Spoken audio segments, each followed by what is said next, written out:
सिर्फ एक सवाल मन में ये उभरता है कि ट्रंप वाकई जंग लड़ने जा रहे हैं या एक डीलर की तरह वो धमकी दे रहे हैं, उनके जहन में कुछ और चीज़ें चल रही हैं। मुझे लगता है काफ़ी उलझा हुआ मामला है ये, और इसलिए इसकी तह में उतरने के लिए आज मैंने फिर अमरीश मिश्रा को बुलाया। अमरीश मिश्रा ईरान के, मिडिल ईस्ट के, अमेरिका के मामलों के, विदेश मामलों के, मिलिट्री के मामलों के एक्सपर्ट हैं। सिर्फ उनकी स्टडी नहीं है, रिसर्च ही नहीं है, बार बार ईरान, इजराइल, मिडिल ईस्ट जाते रहते हैं। 20 दिन पहले वो ईरान में ही थे, मिलिट्री लीडरशिप से बात कर रहे थे। मुझे लगता है कि अमरीश मिश्रा को भी हमें सुनना चाहिए। अमरीश जी, एक चीज़ बताइए कि जिस तरह से अमेरिका घेराबंदी कर रहा है, 3 बड़े एयरक्राफ्ट कैरियर्स, जंगी जहाज सीधे ईरान के करीब पहुंच रहे हैं, 500 से ज्यादा फाइटर जेट्स, मतलब 100 फाइटर जेट्स बहुत है, यहाँ 500 फाइटर जेट्स साइप्रस में, उसके अलावा कतर में, फिर सऊदी अरब में, फिर एक नया बेस जॉर्डन इस्तेमाल हो रहा है। ये जो घेराबंदी है इतनी जबरदस्त, क्या वाकई आपको लग रहा है कि ये ऐसी घेराबंदी आपने भी अपने करियर में 25-30 साल में कम से कम नहीं देखी इस तरह की सिचुएशन में, और ये जंग की घंटी बजा रहे हैं, वॉर बेल बज रही है? देखिए दीपक जी, ये बात आप सही कह रहे हैं। एक्चुअली इस तरह की घेराबंदी मैंने नहीं देखी पहले। इराक वॉर का मुझे मंजर याद है, अफगानिस्तान की भी लड़ाई खैर वो दूसरी तरह की थी। इराक वॉर में भी टैंक्स और ग्राउंड फोर्सेस गई थी, लेकिन पहले एयर स्ट्राइक्स हुई थी। इराक वॉर में भी ऐसी घेराबंदी नहीं थी। ये तो सेकेंड वर्ल्ड वॉर टाइप घेराबंदी है। और इसमें आप देखिए तो जो 400 करीब 500 जो एयरक्राफ्ट हैं, उसमें 418 फाइटर जेट्स हैं, बाकी सब ट्रांसपोर्ट प्लेन्स हैं। और उसके अलावा आप सोचिए कि 5.7 मिलियन पाउंड्स के पूरे रिफ्यूलिंग का वहां पर इंतजाम है। फिर कम से कम 19 से 24 स्ट्रेटो टैंकर्स है, यानी वो जो 418 जेट्स हैं उनको जमीन पे उतरने की जरूरत नहीं है, वो हवा में रह सकते हैं। वो बॉम्बिंग करके, बिल्कुल रिफ्यूलिंग के लिए बॉम्बिंग करके वो वापस जा सकते हैं। अच्छा, ये तो एक चीज हो गई। उसके अलावा जो मल्टीपल लॉन्चर्स जो जॉर्डन में है, यानी जो ग्राउंड से सरफेस टू सरफेस मिसाइल दाग सकते हैं, वो इजराइल को जिम्मा दिया गया है। और इजराइल ने वहां पर अपने बॉर्डर्स पे और कुछ जॉर्डन में भी खुफिया तरीके से, और कुछ यूएई में भी, क्योंकि यूएई में इजराइल को एंट्री है, यूएई में भी कुछ सीक्रेट बेसेस हैं जहां से surface to surface missile Israel मारेगा और उधर एयर से यूएसए मारेगा। सोचिए आप। और वो ईगल F-15 जेट्स हैं, वो ईरान के रडार को भी कंफ्यूज कर सकते हैं। उनके रडार को कंफ्यूज, वो कैपेबिलिटी है उनमें। अच्छा, ये हो गया जो एयर तैयारी। अब नेवल तैयारी क्या है? नेवल तैयारी में देखिए 3 एयरक्राफ्ट कैरियर्स, 9 सबमरीन, 9 सबमरीन का। अब आप सोचिए पनडुब्बी, ईरान का कोई बड़ा जहाज तो वहां है नहीं। सबमरीन्स को क्यों तैयार रखा गया है? इसलिए तैयार रखा गया है कि अगर टॉम हॉक मिसाइल्स का इस्तेमाल करना पड़े या कुछ न्यूक्लियर वेपन का इस्तेमाल करना पड़े, सबमरीन उसलिए भी होती है। और जो इब्राहिम लिंकन जो जहाज है, जो सबसे इंपॉर्टेंट जहाज है, और उसके साथ कम से कम आप 19 से 20 डिस्ट्रॉयर्स हैं, जो सीधे जो एक तरह से हथियारों से लैस जहाज होते हैं, वो हैं जो छोटे जहाज हैं। और शायद मेरे ख्याल 70 के करीब फाइटर जेट्स उस पर भी हैं। हाँ, यूएसएस अब्राहम लिंकन, ये जो जंगी जहाज है, एयरक्राफ्ट कैरियर है, 70 के से ज्यादा फाइटर जेट्स हैं उस पे पोजीशन लिए हुए। बिल्कुल 70 तो मिनिमम है। अच्छा, अभी ये हम केवल इब्राहिम लिंकन की बात कर रहे हैं। जॉर्ज बुश की क्या कैपेसिटी है, उसके बाद अगर आइजनहावर भी आया, तीसरा आया, तो उसकी क्या कैपेसिटी होगी, वो है। और एक बहुत महत्वपूर्ण चीज है कि VLS launchers 1017 VLS launchers Ibrahim Lincoln पे हैं। वीएलएस लॉन्चर्स क्या होते हैं? डेक, वो बिलो डेक होते हैं, यानी वो उस तरह से दिखाई नहीं पड़ते।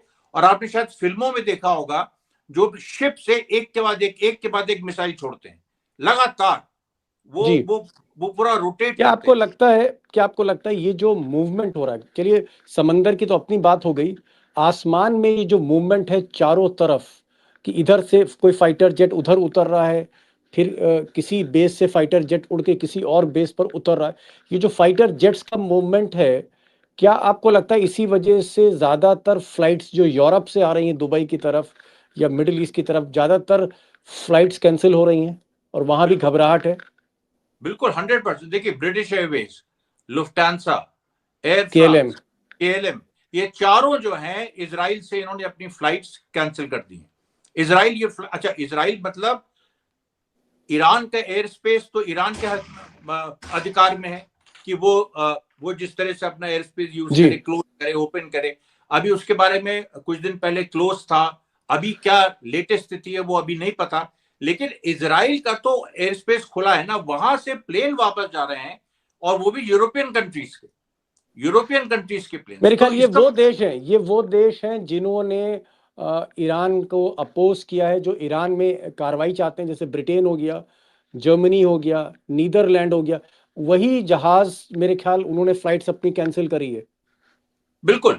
और ये पूरे यूरोपियन देश, चाहे इनका अमेरिका से झगड़ा चल रहा है, आप जानते हैं, ग्रीनलैंड के इशू पे, बहुत सारे और इश्यूज पे भी, यूक्रेन के सवाल पे, लेकिन ईरान के मुद्दे पे सब एक हैं, क्योंकि ईरान को गिराना सब चाहते हैं।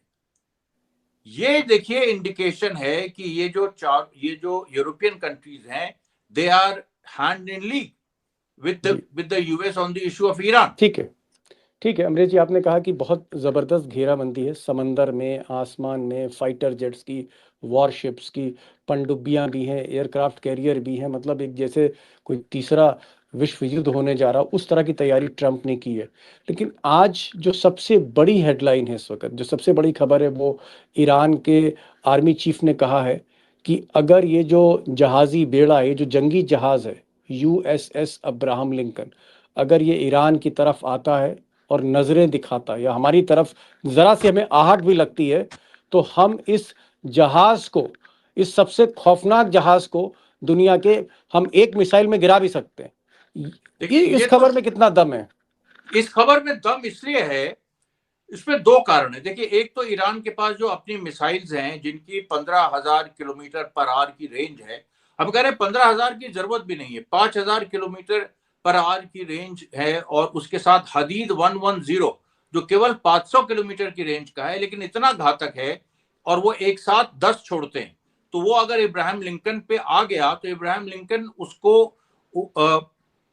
मतलब झेल नहीं उसको पाएगा। डिसआर्म नहीं कर पाएगा। वो जो होता है, जैम नहीं कर जी। पाएगा। जैम नहीं कर पाएगा इसलिए क्योंकि जीपीएस ईरान इनका नहीं यूज करता है, जीपीएस वो चाइना का यूज करता है। तो इसलिए उसको ईरान। जैम करना इम्पॉसिबल है हदीद 110 को। तो हदीद 110 से ये मार कर सकते हैं, ये फतेह से कर सकते हैं, खुर्रम शहर से कर सकते हैं।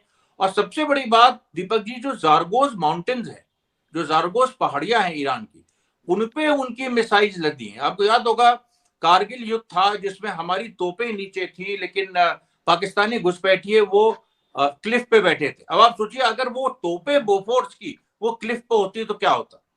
उसी तरीके से जारगोज माउंटेन पे ऊपर मिसाइल लगी है, वो सीधे देख रही है इब्राहिम लिंकन को और भी ये सारी वॉरशिप्स को।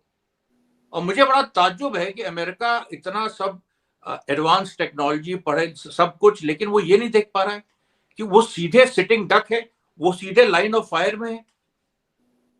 क्या आपको लगता है कि 25 तारीख के आसपास जब USS अब्राहम लिंकन, ये जो जंगी जहाज है, पर्शियन गल्फ में होगा, अरेबियन सी से होता हुआ ये ईरान के पास पहुंचेगा, उसके बाद शायद इस तरह की खबरें आ रही हैं अमेरिकन मीडिया से कि ट्रंप एक फाइनल मीटिंग, असेसमेंट मीटिंग करेंगे अपने आर्मी ऑफिशियल्स के साथ।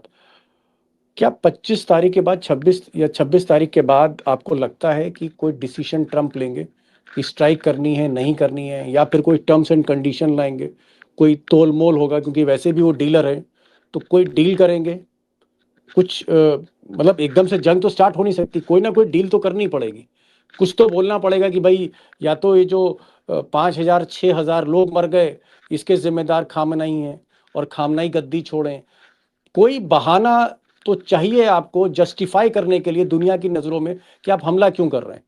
क्या आपको लगता है 26 तारीख के बाद कोई नया पैतरा ट्रंप लेंगे? बिल्कुल। देखिए, नया पैतरा ऑलरेडी उनका तैयार हो रहा है। वो ये है, अब वो कह रहे हैं कि 25 से 50,000 लोग मारे गए। ये कौन कह रहा है? ये रजा पहलवी का जो चैनल है ईरान इंटरनेशनल, जो टेलीग्राम चैनल है, वो कह रहा है। अब उसी की बात ये दोहरा सकते हैं। अब हो सकता है 15 कहें, हो सकता है 20 कहें, लेकिन बढ़ा चढ़ा के, क्योंकि ईरान ने कहा है कि कुल 3,117 मौतें हुई हैं, जिनमें 2,427 इनोसेंट सिविलियंस की है। ठीक है, ये ईरान के आंकड़े। अभी तक वेस्ट ने कोई ऑफिशियल आंकड़ा अपना नहीं दिया है। यूएनएचआरसी में, ह्यूमन राइट्स काउंसिल में मीटिंग भी हुई, सब हुआ, ईरान को कंडेम भी किया, लेकिन उन्होंने कोई इंडिया साथ गया, इंडिया तो साथ गया, इंडिया तो ईरान के साथ गया है। हाँ, इंडिया ईरान के साथ गया, लेकिन मैं कह रहा हूँ ईरान को यूएनएचआरसी में भी कंडेम किया, लेकिन आंकड़ा नहीं दिया। अब उस आंकड़े पे ट्रंप खेलेंगे। मान लीजिए वो कल कहते हैं कि 15, हमारे पास खबर है 15,000, वो कुछ भी कह सकते, 15,000 लोग मारे गए, 20,000 लोग मारे गए, हम ये नहीं देख सकते, ये हमने मना किया था, ये सब मत करो, लेकिन देखो ये हो गया। अब उसके बाद वो स्ट्राइक तो कर सकते, स्ट्राइक करने का एक उनके पास रीजन वो अपना पैदा कर ले। और जहां तक नेगोशिएशंस की बात है, तो नेगोशिएशन में उनको कोई मिल नहीं रहा है। ईरान, यही देखिए आपसे जो पहले बातें हुई थी, जो पॉलिटिकल बात है, नेगोशिएशंस के लिए वेनेजुला में उनको मिल गया था, उनको इराक में मिल गया था, उनको अफगानिस्तान में मिल गया था, हर जगह उनको लोग मिले।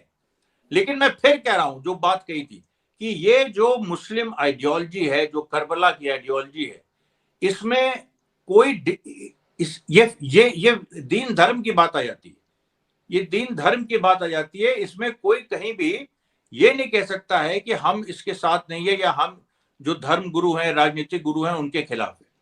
ये कोई कह नहीं सकता। अगर कोई कहेगा तो फिर वो आइसोलेट हो जाएगा, पॉलिटिकली वो खत्म हो जाएगा। मतलब आप कह रहे हैं कि ईरान ऐसा कंट्री फुल फ्लेजेड वॉर लड़ेगा जहां पर सिर्फ 15 लाख या 10 लाख की मिलिट्री नहीं होगी, बल्कि 1-1.5 करोड़ यूथ इस युद्ध में आएगा, शामिल होगा, ये कहना चाह रहे हैं? अगर जरूरत, देखिए 1-1.5 करोड़ यूथ तो जमीनी अगर संघर्ष हुआ, देखिए अभी ये क्या मोड़ लेती है वो देखना है। अभी तो एयर वॉरफेयर होगी, उसमें अमेरिका देखेगा कि हम झुका पाए कि नहीं। उसमें नहीं झुका पाएगा तो या तो अमेरिका पीछे हट जाएगा, जैसे यमन में पीछे हटा, और या तो फिर ग्राउंड इन्वेजन करेगा। ग्राउंड इन्वेजन के पहले इजराइल को खत्म भी कर सकता है ईरान। इजराइल तो देखिए निशाने पे, Israel is a sitting duck again. वो सीधे आप देख लीजिए, जारगोस माउंटेन से सीधे अगर आप इजराइल मारिए तो कितना, उसकी जो रेंज है उसमें आपका 700-800 किलोमीटर प्रति घंटे की मिसाइल भी, मतलब आप कह रहे हैं कि हजारों मिसाइलें, ईरान की जो हजारों मिसाइलें हैं, उसकी जद में इजराइल की हर असेट, हर स्ट्रेटेजिक टाउन, हर इमारत, हर इंपॉर्टेंट इंस्टॉलमेंट है, आप ये कहना चाह रहे हैं? बिल्कुल, वो हाइफा से लेके तेल अवीव तक और नेजिव डेजर्ट तक, यहां तक कि दिमोना, जो इजराइल की न्यूक्लियर जहां पर फैसिलिटी है दिमोना, वो भी निशाने पर है। वो भी निशाने पर। ठीक, एक जंग का जैसा माहौल है, बड़ा मतलब खौफनाक मंजर खींच दिया भाई अमरीश जी ने।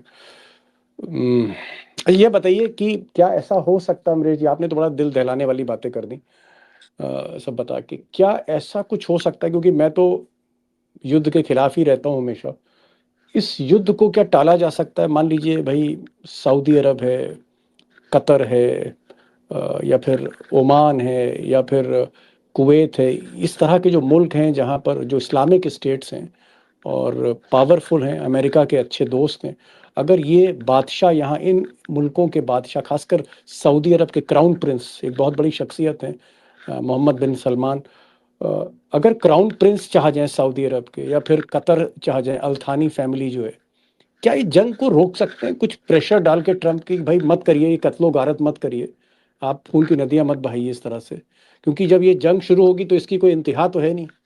क्या ये जंग रुक सकती है? मैं इसमें ज्यादा इंटरेस्टेड हूँ। देखिए, अगर ये रुकेगी तो ये ट्रंप रोकेंगे।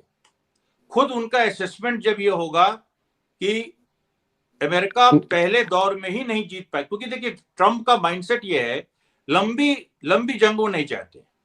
वो ये चाहते हैं वेनेजुला टाइप ऑपरेशन हो, या इवन इराक जैसा, क्योंकि इराक की आलोचना करते हैं ट्रम्प, कहते हैं बहुत लंबा खींच गया। अफगानिस्तान की आलोचना करते हैं, कहते हैं हम होते तो चुटकी में सुलझा देते। तो उनको क्या चाहिए? उनको चाहिए शार्प, डिसाइसिव, शॉर्ट वॉर, ये उनको चाहिए। अगर उनको ये लग गया कि ये उनको नहीं मिल रही और Iran is denying him the victory he wants, then he will withdraw. उसके तब वो पीछे हटेंगे। और ये ट्रम्प खुद ही करेंगे, ये एमबीएस की नहीं सुनेंगे, अल थानी की नहीं सुनेंगे, अर्दोगन की नहीं सुनेंगे, सीसी की नहीं सुनेंगे। टर्की है, सऊदी अरब है, कुवैत है, कतर है, जितने भी बादशाह यहाँ पर हैं टर्की को छोड़ के, सबसे अच्छी दोस्ती है, लेकिन सुनेंगे नहीं। अमरीश भाई कह रहे हैं कि ट्रम्प किसी भी सऊदी अरब के क्राउन प्रिंस या कतर के प्रिंस या बादशाह की बिल्कुल नहीं सुनेंगे। ट्रम्प ये देखेंगे कि क्या ये जंग कहीं फंस तो नहीं रही है, कहीं ऐसा तो नहीं है कि ईरान जो है वो बदले में ज़्यादा डैमेज इसराइल को कर रहा है, कहीं इसराइल को बचाना तो मुश्किल नहीं। तो ट्रम्प तोल मोल करेंगे कि कितना नुकसान हो सकता है, ये इस जंग की कीमत अमेरिका को क्या चुकानी पड़ सकती है। वो एक पैरामीटर है, वो एक पैमाना दोस्तों है जहां ट्रम्प एक फुल स्टॉप लगा सकते हैं या कॉमा लगा सकते हैं। ये ट्रम्प को ही डिसाइड करना होगा। एक चीज़ और मैं पूछना चाह रहा हूँ, क्या आपको लगता है कि अभी 26-27 जनवरी तक ये जो मिलिट्री पूरी चारों तरफ से घेराबंदी कर रही है, अभी ये सब पोजीशंस लेंगे और ईरान के लिए समझदारी है कि वो पहला अटैक ना करे, क्योंकि फिर तो अमेरिका के पास जस्टिफिकेशन के सारे कारण हैं। देखिए, अभी ऑलरेडी ईरान के पास प्रीएम्प्टिव स्ट्राइक का एक जस्टिफिकेशन है। कोई भी कंट्री जिसके बॉर्डर पे इतना बड़ा बिल्डअप हो, और ये सोच लीजिए आप भारत पाकिस्तान में कई बार देख चुके हैं, कई बार इस तरह के मोबिलाइजेशन दोनों तरफ से हुए हैं और फिर पीछे हटे हैं लोग। लेकिन यहां पर एक ये तो बात आ गई है ना कि इतना बड़ा जमावड़ा, इजराइल का खतरा, ईरान के घर के बाहर, आपके घर के बाहर, तो आप तो एक प्रिवेंटिव स्ट्राइक तो करना आपका बनता है ना, आपका हक बनता है। और कोई भी इंटरनेशनल लॉ अगर ईमानदारी से देखा जाए तो इस बात की इजाजत देता है, यूएनओ इजाजत देता है कि आप एक डिफेंसिव स्ट्राइक कर सकते हैं। तो इसका मतलब यह है कि डिफेंस का मतलब केवल ये नहीं होता कि आप पे हमला पहले हो, उसका मतलब ये भी होता है कि आप प्रीएम्प्ट करें। आप देख रहे हैं कि सामने से बस शुरू होने वाला है तो आप मार दें। आपको लगता है ईरान ये गलती करेगा, या मतलब खामनेई बहुत कूल माइंड है, बहुत ही उम्रदराज भी हैं, सोच समझ के चलते हैं, शतरंज की तरह चाल चलते हैं वो, बहुत पेशेंस के साथ। क्या खामनेई इस तरह की गलती कर जाएंगे कि वो पहले ही पहला तीर वहां से निकलेगा उनके तरकश से और मौका मिलेगा ट्रम्प को? देखिए, जहां तक इमाम खामनेई की बात है, वो ऐसी गलती नहीं करेंगे, क्योंकि वो आप सही कह रहे हैं, शतरंज की तरह वो चीजों को देखते हैं, उनका ठंडा दिमाग है। खुद वो मैदान में जाके गोली भी चला चुके हैं इराक वॉर में, और वो थिंकर भी हैं, पढ़े लिखे हैं, उन्होंने कई बार प्रूफ किया है। जिस तरह से उन्होंने बड़े बड़े जो वॉर एनालिस्ट हैं या जो पॉलिटिकल एनालिस्ट हैं दुनिया के, उनका अध्ययन है उनके पास। लेकिन यहाँ पर बात क्या है? यहाँ पर बात यह है कि अगर मान लीजिए एक प्रीएम्प्टिव ये भी होता है कि उनको लगा कि इब्राहिम लिंकन आ गया और इब्राहिम लिंकन ने टेस्ट फायरिंग शुरू कर दी। अब टेस्ट फायरिंग के जवाब में ईरान ने अगर किया हमला और एक जवाब दिया और उसने इजराइल पे सीधे मार दिया पहला, उससे क्या होगा? अरब दुनिया में तो समर्थन मिल जाएगा ईरान को। और ईरान इस समय आप सोचिए किस माइंडसेट में, रशिया चाइना उसके साथ है, उसको अरब देश से मतलब है, उसको यूएनओ से भी, जैसे ट्रम्प को यूएनओ से नहीं मतलब है, वैसे ही ईरान भी ये जानता है कि यूनाइटेड नेशन से मतलब नहीं। हाँ, मतलब अब ये संस्था पूरा, अब जब ट्रम्प ने बेकार इंडिकेट हो, कर दिया इसके कोई मायने तो नहीं रहे यूनाइटेड इसका नेशन कोई से। मायने नहीं रहे। जी, तो उनको चिंता अरब देशों की, अरब जनता की है। अरब जनता के खिलाफ नहीं जाना चाहिए कोई माहौल ईरान की तरफ से, वो नहीं जाएगा, वो ध्यान में रहेंगे। क्योंकि अगर उन्होंने प्रीएम्प्टिव स्ट्राइक की तो अरब जनता, मेरा असेसमेंट है कि वो इनके साथ होगी। ये सारी सारी अरब जनता जो है, चाहे वो सऊदी अरब हो, बादशाह भले ही साथ हो या ना हो, बादशाह भले ही ट्रम्प के कदमों में हो, लेकिन वहाँ का अवाम, वहाँ की जनता, चाहे सऊदी अरब हो, चाहे कुवैत हो, चाहे बहरीन हो, चाहे यूनाइटेड अरब एमिरेट्स हो, चाहे ओमान हो और चाहे कतर हो, ये जो मुल्क हैं, इनकी जनता, इनका अवाम वो ईरान के साथ है, अमेरिका के साथ नहीं। ये भी एक प्लस पॉइंट है जिसको खामनाई समझ रहे हैं। लेकिन ये कह रहे हैं कि खामनाई चाहे जंग हो और चाहे वहाँ की सियासत, शतरंज के मोहरे बिछा के खेलते हैं, बहुत ठंडे दिमाग से काम लेते हैं, एक जंग खुद लड़ चुके हैं, इसलिए वो ऐसी गलती तो फिलहाल नहीं करेंगे। लेकिन ट्रंप को भी मौका नहीं देंगे चढ़ाई करने का। लेकिन एक बात जो मेरी समझ में आ रही, बहुत सही कहा, कि आप किसी के घर के सामने तोप खड़ी कर दो, बंदूकें लगा दो, तो उसका हक बनता है प्रिएम्प्टिव स्ट्राइक करने का। जिस तरह से ईरान पर एक मिलिट्री बिल्डअप हो रहा है चारों तरफ से, बड़े बड़े एयरक्राफ्ट कैरियर्स खड़े किए जा रहे हैं, समंदर के बड़े बड़े जहाज, सबमरीन्स, पनडुब्बी, उधर आसमान पे फाइटर जेट्स, ये सारी जो घेराबंदी है, हो सकता है कि खामनई उस पर कहीं ना कहीं आपा खो दें और पहले स्ट्राइक कर दें। ये भी गलत है और उनको हक है। बहरहाल क्या होने जा रहा है, एक चीज़ मैं बताऊं कि जिस तरह का सैनिक बिल्टअप है, जिस तरह से घेराबंदी हो रही है चारों तरफ से, ऐसा लगता है कि जंग के आसार बहुत ही करीब हैं, जंग एकदम मुहाने पे खड़ी हुई है। हालांकि हम लोग की जो प्रार्थना ईश्वर से होनी चाहिए कि इस तरह का युद्ध संग्राम ना हो, क्योंकि अल्टीमेटली जान इंसान की ही जाती है, और जान तो जाती है ऐसी बड़ी जंग में, बेशुमार जाती हैं। बहुत बहुत शुक्रिया अमरीश भाई। और मैं तो कहूँगा कि 26 तारीख, 27 तारीख, 2-3 दिन और इसको देखते हैं कि कितना बिल्डअप है। क्योंकि अभी ये जो जहाज़ी बेड़े हैं ये आगे बढ़ रहे हैं, 500-500 फाइटर जेट खड़े हैं, सर पे एकदम खड़े हुए हैं। ऐसा कभी दुनिया में हुआ नहीं हाल फिलहाल में। तो इसका मतलब क्या है? क्या ट्रम्प डरा रहे हैं, धमकी दे रहे हैं, एक जिस तरह से वो व्हीलर डीलर हैं, या वाकई वो जंग लड़ना चाहते हैं? Let's see what happens. Amrish भाई बहुत बहुत शुक्रिया, इस प्रोग्राम में आप आए। Thank you so much, thank you so much for joining this programme.